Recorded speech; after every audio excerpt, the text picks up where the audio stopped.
Plus 243 89 89 82 412 81 014 35 17. Bienvenue dans votre émission Polele émission émission Bino Bolova, émission Ngai Frank Nazane Senga représentant Mukormalelo. Lelo tozali lundi 25 août 2025 à Mukormalelo. En tout cas, ça joue qui toko jour les jour vraiment pas comme les autres.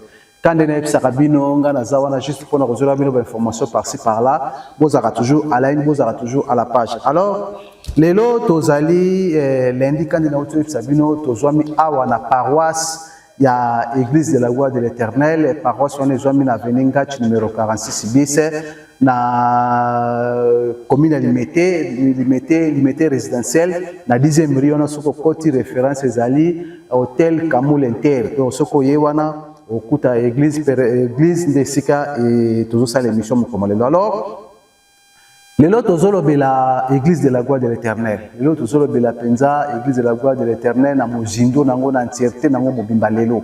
Les lots tozolo bela tobeta lisolo ya église de la gloire de l'Éternel quand on est sibino église de la gloire de l'Éternel bazalaki na séminaire bauti collection au moins 5 journées à séminaire awa na kati ya église na bango na paroisse na bango ya limité place basalaki au moins 5 journées à séminaire na bango. Alors na séminaire wana thème nango ezalaki l'année 2028 repère de l'enlèvement de l'église, repère de l'enlèvement de l'église. En 2028, nde ezali anemo kwa repère pour l'enlèvement de l'église. Yesu Christo azonga atombola église na ye. Alors, esalama kitoko esalama ki malamu mingi mutate aki ezalaki yemoko orateur ezalaki nani ezalaki apôtre Fabrice Silanga oyo ngana koma obenge l'homme de matière azana ba matière ebele azana ba matière ya kusakana te azosala musala nzambe na lolenge sengela osala musala nzambe na droiture azosala musala nzambe na honnêteté azosala musala nzambe na botosi nyonso tu penza liloba nzambe. En tout cas ezalaki kitoko esalaki malamu mingi. Alors séminaire en Salamaki awa toujours na limité na paroisse limité et bandaki dimanche 10 août et kokende jeudi 14 août tozongi dimanche 17 août tokei jeudi 21 de clôture na Salamaki lobby dimanche 24 août 2025 et ezalaki mubange na activité ezalaki mubange na culte ezalaki mubange na séminaire Salamaki awa na limité na paroisse na bango limité. En tout cas c'est kitoko saki malamu mingi. Alors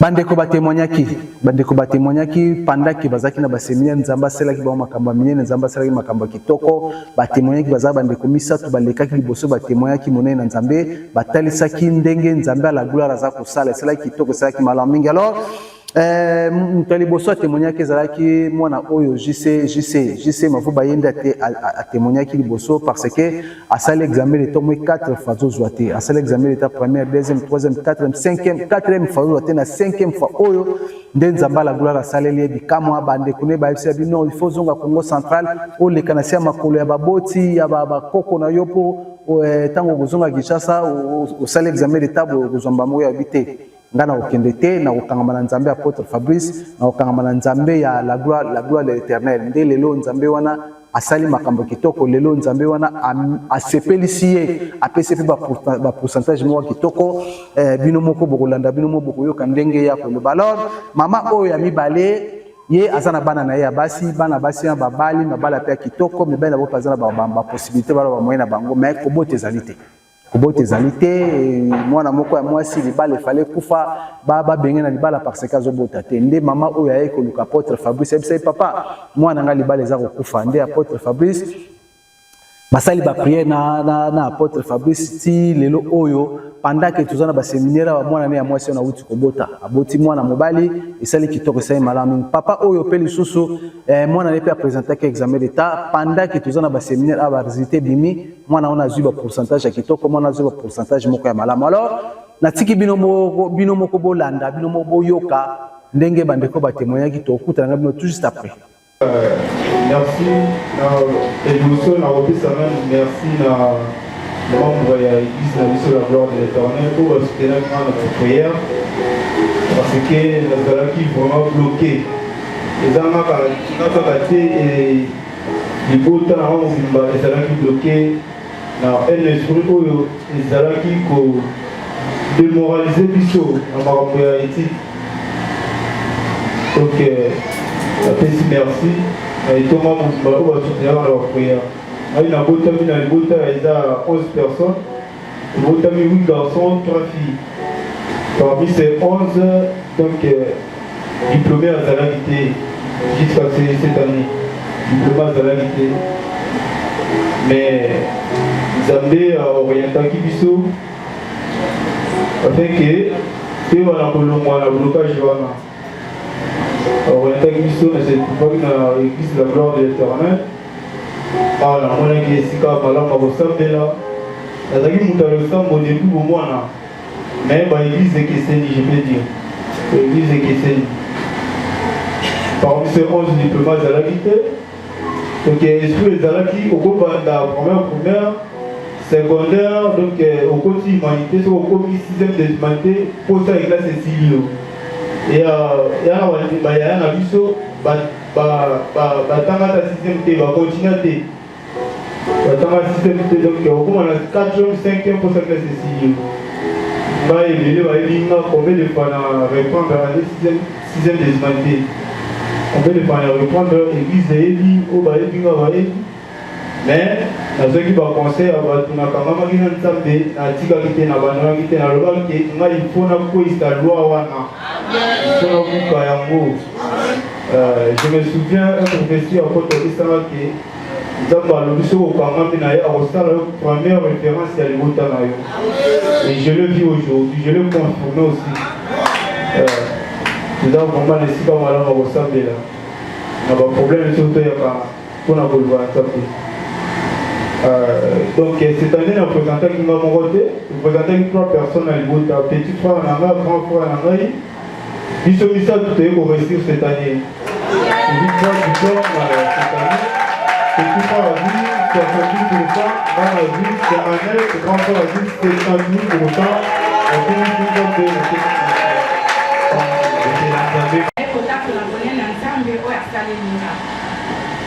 Nzambe apesi na bana basi pe mibali bazosisa kiasi bien baokota l'université baosisa mais comme il est à mariage blocage mutamemaki nga ana kwa akenda kala atika ngai na bina kokopa kaka na nzambe nzambe asali nga minene na balisi bana mibale na donc moi oyo abali moi oyo mosusu wana abali oyo abali wana ake aboti oyo elandi mama na ngai luka nzambe olanda ye mpena na madusu nalandi ye tina likusu atonga nalandi ye mpenza nalandi ye pendant 10 ans aye kopesa mwana ngai mwana ya mobali yango naye kokumisa nzambe oyo asaleli biso pendant 12 ans.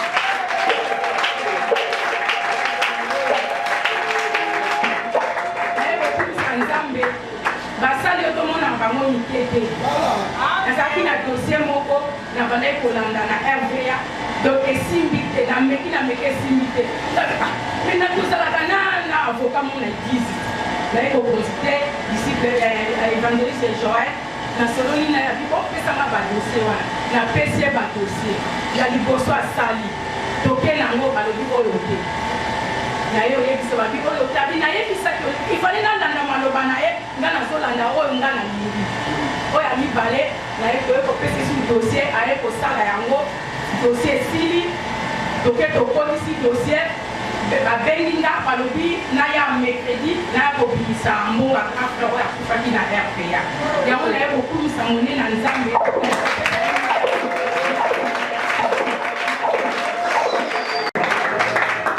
Etonga, alléluia. Asantu, alléluia. Combien de personnes venons à beaucoup?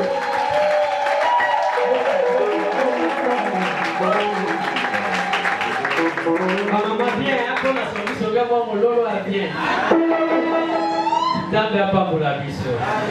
Bien-aimé tozaka bapambola. Toza papa. Rappel na iko tanto la bonne ya Nzambe. Na iko tombola Nzambe ko kumisa na tongo na lelo. Bien-aimé tant na mona ki ba épreuve ba examen était fini. Si tout temps on attend la section pédagogique belé na bano ba leli. Et ça qui m'a monté ma place. Mais moi, je n'ai pas à moi, c'est ma première fille, il passe à l'examen. Qui pas qui n'a pas été, peut-être que n'a pas kimia. Parce qu'avant même que tu vas résister, tu m'as dit que tu as avec un pourcentage. D'abord, je vais vérifier ça. Mais tant que tu as un téléphone, tu as un message, pas de félicitations. Parce que moi, je suis 61%. Alléluia. Et bien, il y a des recours. Il faut que nous ayons moyen pour ça même à recourir.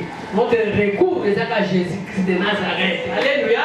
Donc, il y a pris ça par condamnation, par réclamation. Si ça va loin, non, il y a un peu de contact parce que ma fille aussi est née, elle a un diplôme, ainsi que Dieu a fait sa vision, à sa provision pour continuer à étudier supérieure. Nous avons pas pour la mission.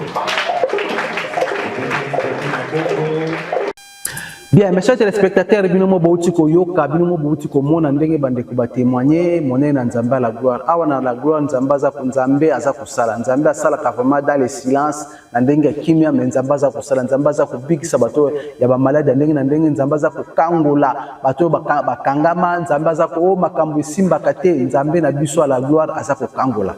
Nzamba sala ba délivrance moko ya kusakana te yo mutozane sika malamu ya kusambela te yaka na la gloire yaka kokuta na basai na nzambe yaka kokuta na ba serviteur bazawana ba orienter yo ndenge nini okusala po ozwa kimia na bomo ina yo. Alors apôtre Fabrice ongana koma ko benga l'homme de matière yindi mutate ya kibiso ata ya kibiso pendant 5 journées yindi mutate ya kibiso na ba livre ya Matthieu 24 32 et 35 Josué 31 4 Nombre 11 4 à 20 nde wana eza ba livre ya décortiquaki eza ba livre oyo ye akotaki mozindo ya koteya bana nzambe kotelisa bana nzambe makambo nzambe ndenge ezalaka kotelisa bana nzambe ndenge esengeli ba vivre na mokili kotelisa bana nzambe ndenge esengeli kotambola na se na moi oyo nde ba livre ya décortiquaki yango wana. Alors apôtre Fabrice nde mutateyaki nazokende kotika bino bolanda mateya oyo apôtre Fabrice ateyaki tokutana ngambino tout juste après.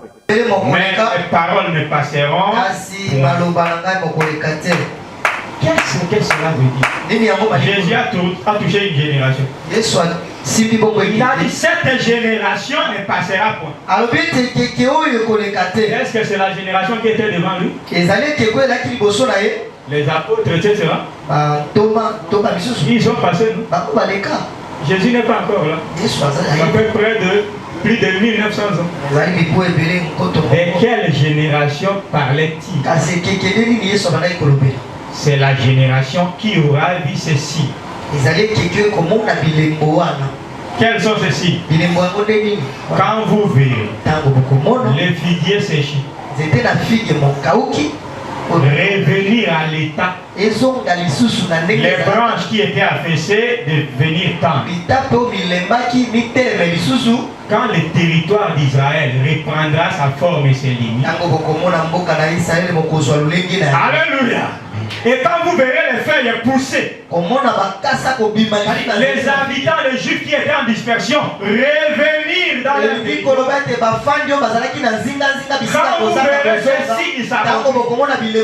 La génération qui verra cet événement ne passera pas. Jésus viendra les trouver. Alléluia. Quand est-ce que les Juifs ont récupéré leur territoire? Quand est-ce que les limites d'Israël a été redessinées? Alléluia. Au fil des temps, les Juifs recommençaient à revenir. De manière individuelle, ils revenaient à la Palestine, leur territoire. Petit à petit. Après un temps, ils sont devenus nombreux. Ils commencent à s'appeler. Ils ont récupéré sa terre que Dieu a promis à Abraham. Alléluia. Ils ont fait des organisations. Et leur voix a été entendue par la communauté internationale. Ils ont été aidés par les Britanniques et par l'ONU. Voilà le figuier qui est devenu tendre. Et les feuilles sont repoussées. La génération là, à partir de 1948, ces gens-là, oh, les derniers, c'est celui qui était né le même jour. Il avait encore un jour de vie. Cette personne est notre Siméon aujourd'hui. Il est la référence. Les gens qui sont nés en 1948, ces juifs-là ne seront pas tous morts. Même un restera. Il va voir le retour de Jésus. Alléluia. Amen. Voilà cette génération.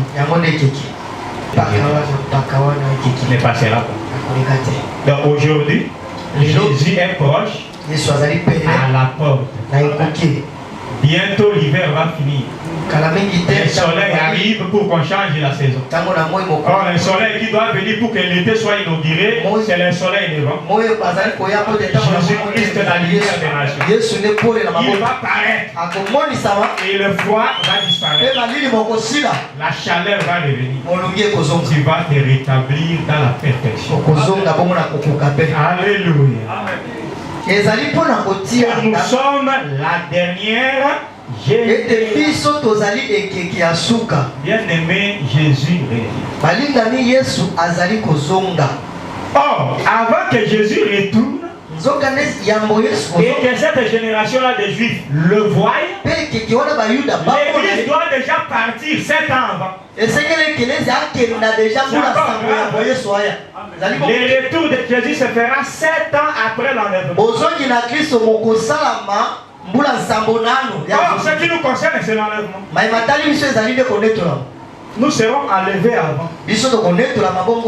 Si l'homme qui a 77 ans verra le retour de Jésus 7 ans après notre départ, notre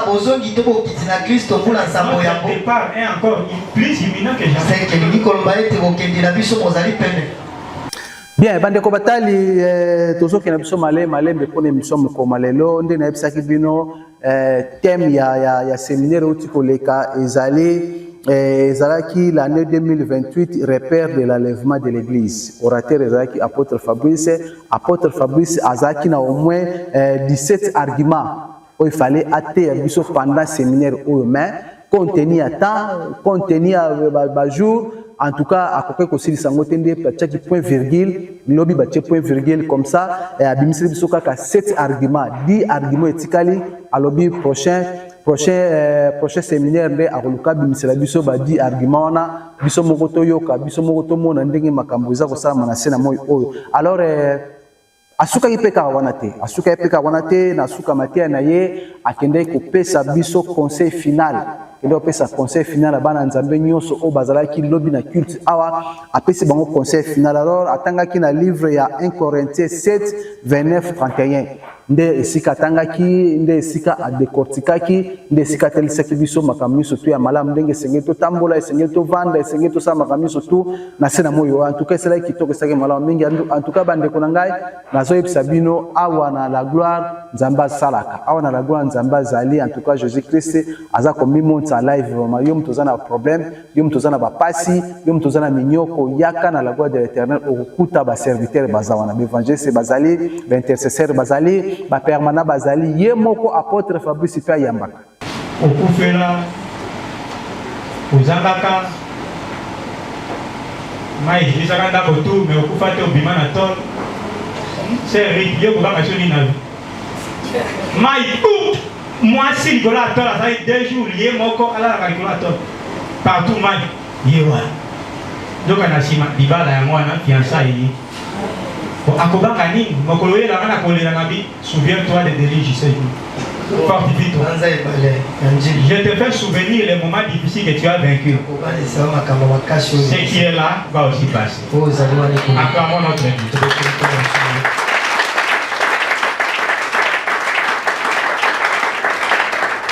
Par la grâce du Seigneur, permettez que les questions viennent aux séances qui viennent. On va organiser ces séances. Nous préférons plutôt prier les fils et 10 minutes. Le salut est individuel. Quand le Saint-Esprit te convainc, il n'y a pas de négociation avec la femme. Dis à la femme, je parle au fils Isaac.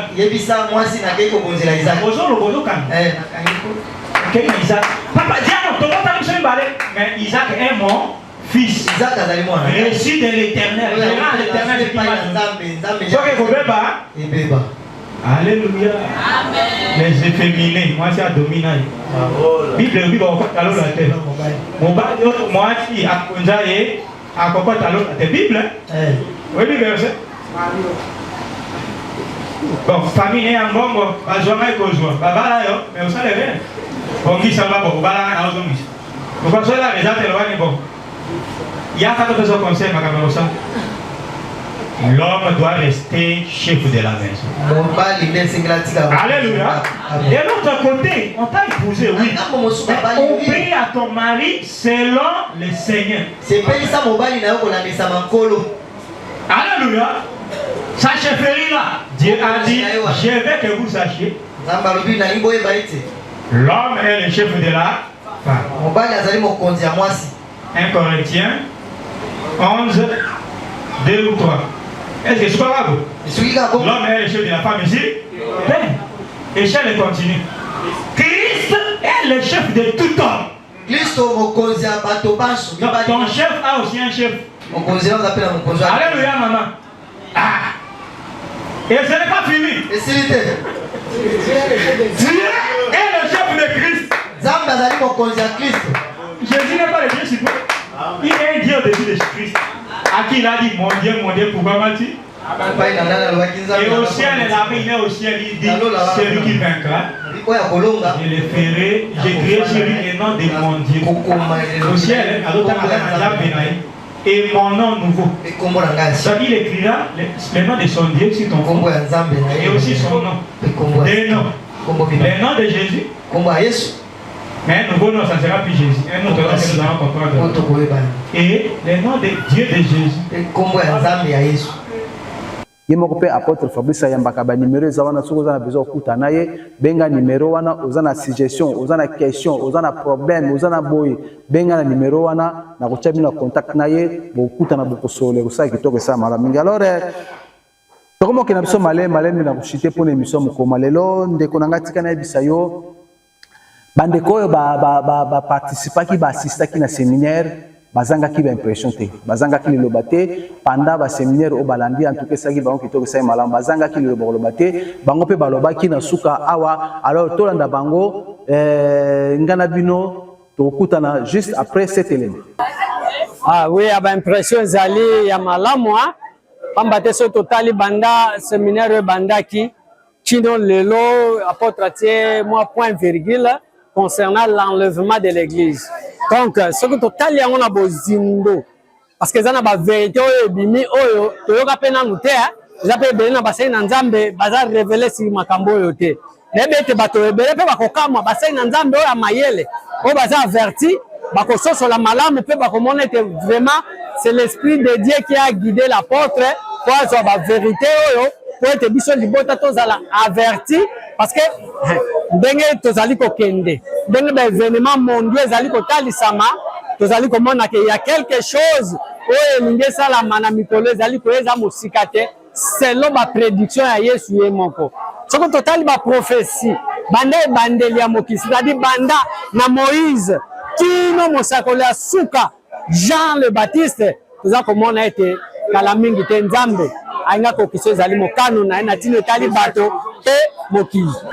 Bon bande ko bayaki te message ezali ete tozala ekenge toza vraiment na mikolo na suka comme Jésus alobaki ke bato pe tozoko kamate ezoko bake Jésus revient bientôt eza mite te ezali ndoto te po masapote ezande makambo elingi penza ekokisama eke heureusement apôtre elakisi biso te génération ya biso oyo yango ekoleka te kaka Jésus ndenge alobaki ete tokomona bonetolami ya etonga. Alors mpona bato bayoki te oyo bazalaki na séminaire te ya basango eleki tokotala bien na Facebook ezali na YouTube ba message pe maté nyonso tiami oya lingi akota na kati na lien na biso EG limité.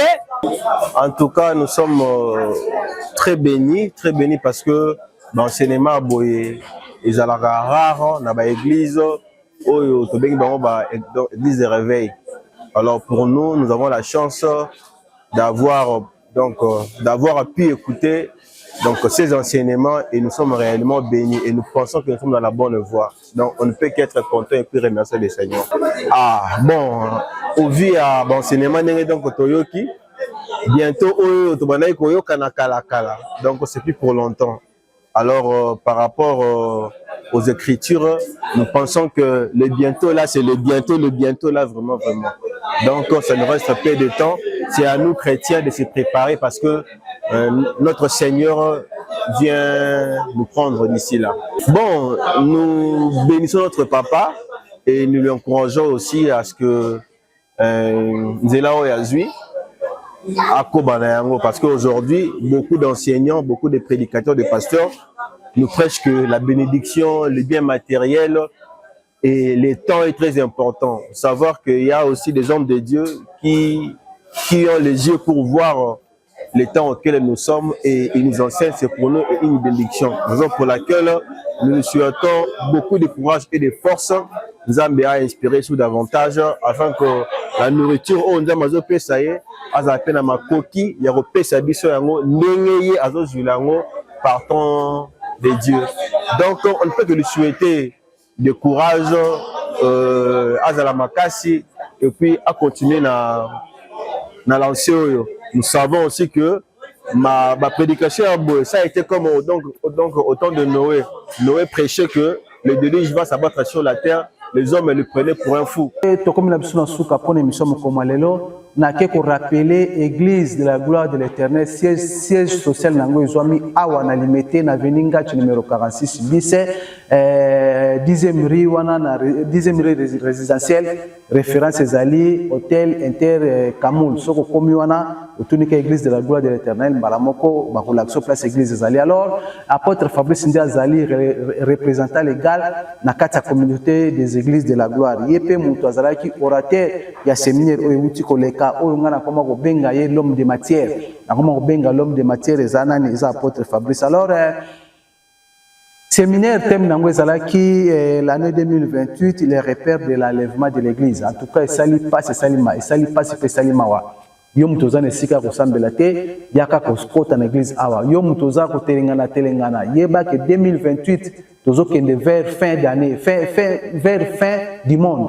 Il faut que yeba yango tozo kende vers fin du monde ezali pasi pe ezali mawa tika makamba ko shina tika makamba kindomba tika kindoki tika mutema mabe tika boyende konanga yaka na Yesu Kristo yaka na kati église esa kitoko samalami. Alors biso mino to komi na suka na ke ko pesa merci na mutasimbira ki biso caméra kuna na moni ben bukasa ine mutasimbira ki biso caméra pesa merci soki bo to koti na banda kuna bino ba plateforme nyoso ezali grâce ya ben bukasa na pesa merci na bandi mignon sur la gloire de l'éternel na ba nyoso ba soutenir émission de loin ou de près na pesa bino mbote mingi biso na bino to kuta na prochainement et puis na prochain numéro. Ciao.